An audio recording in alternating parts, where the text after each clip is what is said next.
Namo Buddhaya. Perkenalkan, nama saya Stephen Chen dari kelas 12 MS1, jurusan Sistem Informasi. Pada kesempatan kali ini, saya akan membahas materi bab 4 mengenai bagaimana makna ketuhanan yang Maha Esa dalam agama Buddha. Dalam agama Buddha, topik mengenai ketuhanan ini jarang sekali kita dengar. Hal ini dikarenakan pada umumnya umat Buddha mempercayai bahwa alam semesta diatur oleh 5 hukum alam, atau yang sering disebut dengan panca niyama.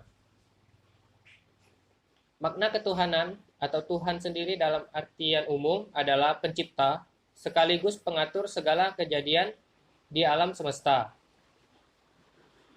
Dalam konteks Buddha, istilah Tuhan merupakan sesuatu yang asing, sama halnya dengan Nibbana di dalam konteks di agama lain. Asing di sini maksudnya jarang dibahas atau jarang dibicarakan.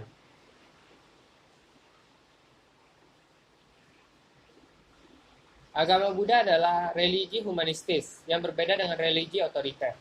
Religi humanistis di sini adalah konsep keagamaan yang berpusat pada manusia yang dapat dikembangkan sehingga mencapai kesempurnaan.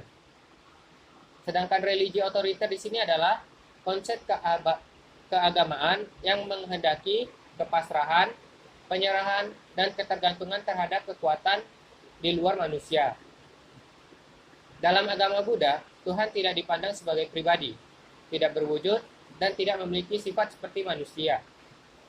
Konsep ketuhanan dalam agama Buddha tidak mengenal dualisme.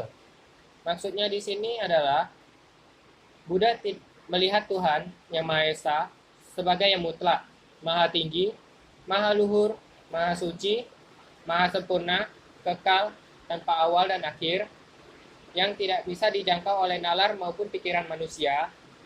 Tuhan tidak dapat dideskripsikan atau digambarkan, seperti pernyataan Sang Buddha dalam kitab Udana bab 8 ayat 3.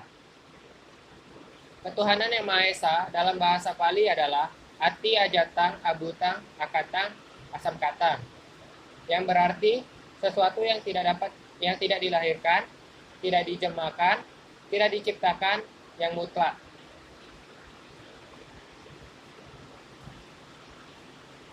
Sang Buddha pernah menjelaskan konsep-konsep mengenai ketuhanan dalam ajaran Buddha.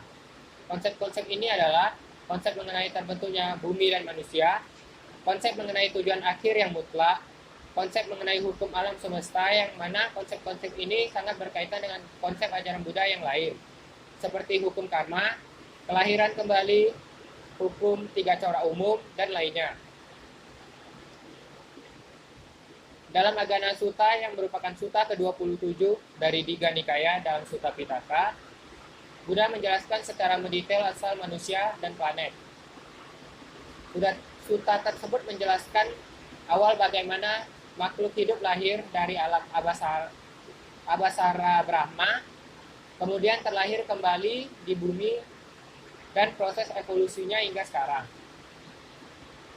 Konsep ketuhanan erat kaitannya dengan tujuan akhir manusia.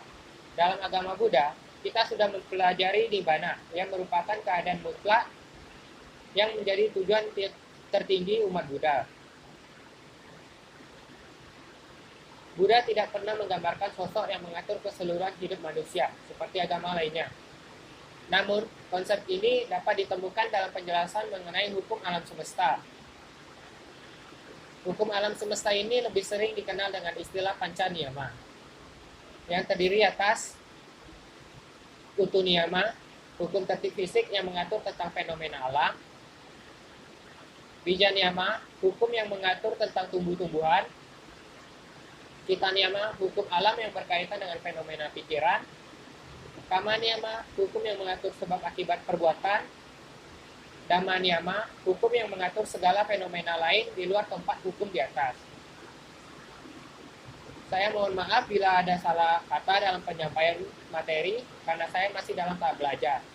Sekian, terima kasih.